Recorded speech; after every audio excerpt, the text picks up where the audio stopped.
In the last episode, two virions managed to enter into the cell. One via membrane fusion and the second via endocytosis. But the cell has not been infected yet. The virus versus cell battle is just beginning. The mucosal barrier is formidable and stops a large number of pathogens, but the intracellular defenses are even more amazing. The vesicle that contains the virion that entered through endocytosis fuses with other vesicles until it becomes a huge vesicle that we call the early endosome.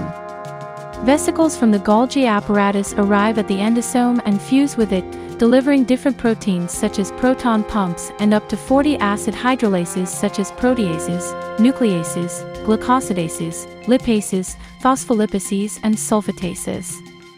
Together these enzymes can destroy any pathogen. But these enzymes work best at a pH less than 5, and the pH in the early endosome is 7. To activate them at their maximum rate and begin to degrade the contents of the endosome, proton pumps gradually raise the concentration of protons inside the endosome, lowering the pH to 5. With a pH of 5, the endosome transforms into its mature form. The spike proteins separate from their receptors in acidic pH, and the acid hydrolases begin to degrade the macromolecules inside the endosome. But coronavirus virions contain two highly glycosidated membrane proteins, the spike and the M protein. The oligosaccharides protect the virion from lipases, proteases, sulfatases, phospholipases, and nucleases, but not from glycosidases. The glycosidases begin to hydrolyze the oligosaccharides of the virion, but this gives it enough time to try to escape the endosome.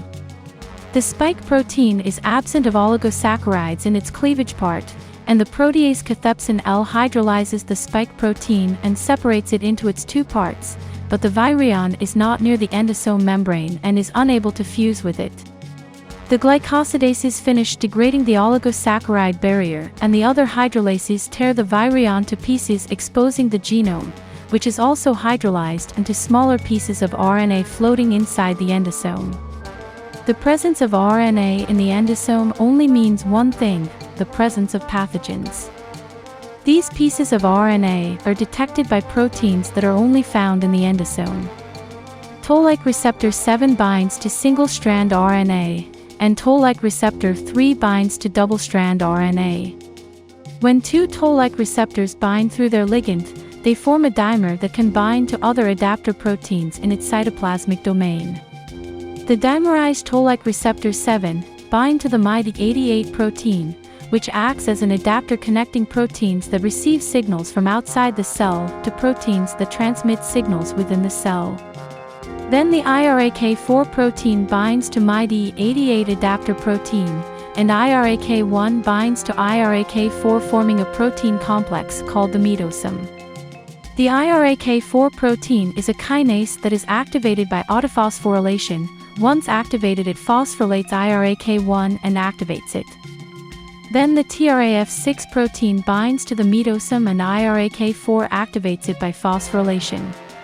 The dimerized toll-like receptors 3 bind to the adapter protein TRAF, and the protein TRAF3 binds to TRAF. TRAF proteins are ubiquitin ligases.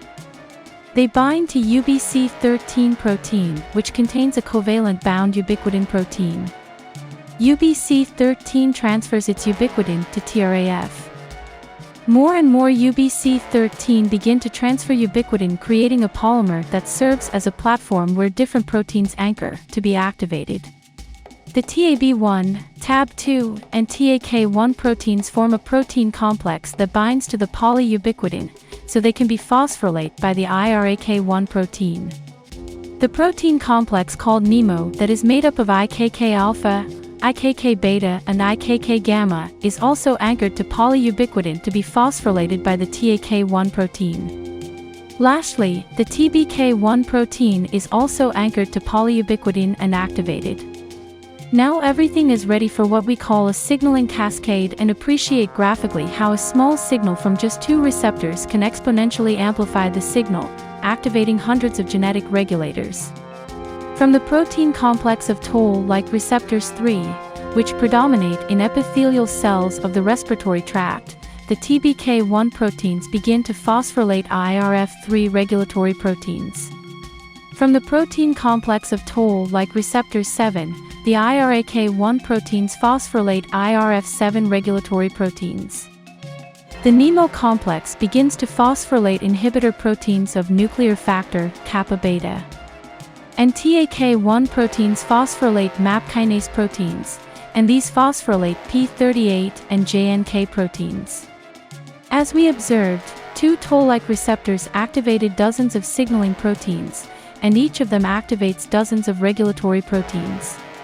So for each activation level the signal is amplified and hundreds or thousands of regulatory proteins are activated from just two receptors. Once the regulatory proteins are activated, they are imported into the nucleus to begin gene expression. But before the nuclear factor kappa beta enters, it must be detached from its inhibitory protein that prevents it from being transported to the nucleus.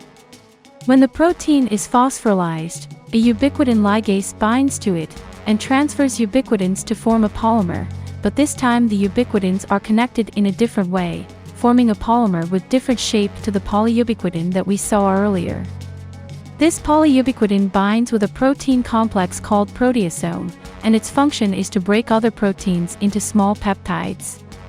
By degrading the inhibitory protein, the nuclear factor kappa beta is recognized by importins, which function is to import proteins to the nucleus, where they will begin to express antiviral genes to counteract the attacks of the virus. At the same time that this occurred, the genome of the other virion that entered by membrane fusion is almost immobile in the cytoplasm. In the next episode, we will see what happens to it when entering the cytoplasm.